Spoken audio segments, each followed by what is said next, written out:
Frederick Douglass, born in Tuckahoe, Maryland, sometime in February of 1818, was a slave for the entirety of his childhood and young adult life. During this time, he experienced all types of slavery, from the tamest to the cruelest forms, and was owned by numerous slave masters. While a slave, he educated himself, and eventually he knew how to write and was well read. With these skills, he learned everything he could, and taught those around him as well. He soon came to realize just how wrong slavery was, and decided no one deserved to live such a cursed life. He was determined to gain his own freedom, and at age 20, he did just that, and escaped to the North. Now a free man, Douglass would go on to do many things to promote the freedom of slaves and abolitionism. Over the years, he would become a well-known orator and author, always outspoken for his cause. As Douglass's fame grew, he was introduced to the world of abolitionism, learning that many people were in fact in agreement with his views against slavery. He surrounded himself with others that supported him and his views, and learned just how widespread this idea was becoming. He began attending meetings about abolitionism, and soon became a part of the Anti-Slavery Society. It was at these meetings that his friendship and mentorship with William Lloyd Garrison began.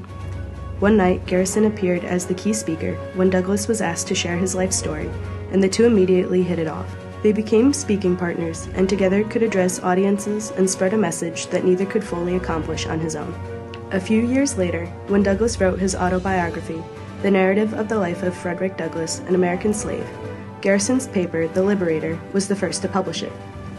Thanks to Douglass's intense story and writing style, and the publicity it gained from The Liberator, the book became a bestseller. Over time, Douglass would write often for the paper, and under Garrison's wing, learned more and more about the media and editorial work, and quickly picked up on useful tactics to spread his abolitionist views. Through the paper and their journalism together, the two became good friends and were able to learn a lot from each other.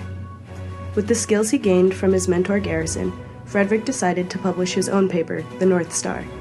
It is often said that Garrison and Frederick's estranged friendship started here, with Garrison feeling betrayed by Douglass after leaving The Liberator to start his own journal.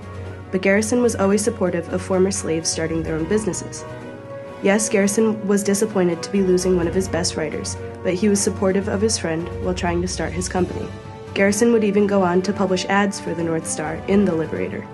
On October 15, 1847, Garrison would include prospectus for an anti-slavery paper, The North Star, promoting Douglass's paper, including prices and how to subscribe.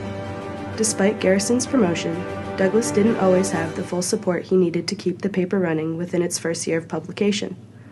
Multiple times, Douglass posted ads for his own press in the paper, asking subscribers to donate or send copies to their neighbors in hopes that they would subscribe as well. He also posted ads looking for traveling agents to promote the paper across numerous states.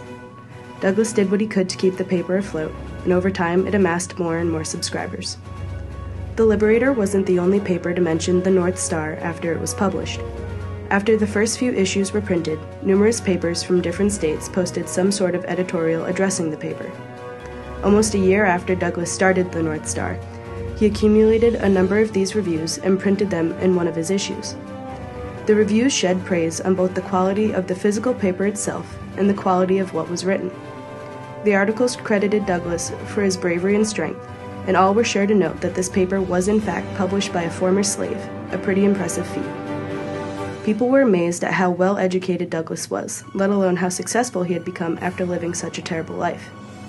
Douglass also included multiple pieces of praise from his subscribers, with some even going as far as to call the North Star a print from the newspaper heavens. Douglass was sure to include any positive reviews that other papers had written about him, and took great pride in his work and what people had to say about it. Douglass's paper continued to accumulate fame as time went on. After a few years of running the paper successfully, he decided to rename it Frederick Douglass's paper. After this, even more papers wrote articles about Douglass and his press, noting his growth in the industry and how much his work had improved over the years. Douglass, through his papers, strove to spread the abolitionist message. From a young age, he knew slavery was wrong, and he was determined to convince those around him to think the same. Through his work with Garrison, his own paper, The North Star, and, later, Frederick Douglass's paper, he brought to light the horrors of slavery and did his best to bring slavery to an end in the United States.